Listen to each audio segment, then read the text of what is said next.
Hello, आज आपण मला माझ्या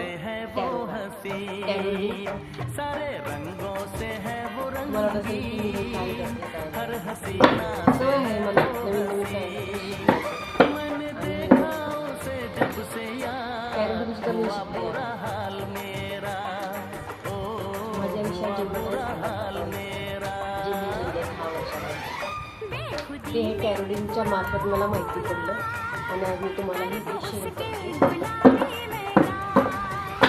कॅरोलिन म्हणजे काय? कॅरोलिन म्हणजे आपल्या आयुष्यामध्ये आपल्यावरती कोणी जादू कोणी करणे जादू करणे की आपले काम होत नसते, आपल्यावरती तुम्ही काय केलं असेल ते आपल्या कॅरोलिनसाठी माहिती पडतं. आणि काही काळ आहे ते मी काढले. आज मी हे काम तुम्हाला दाखवणार. ही रीडिंग जी कुणालाही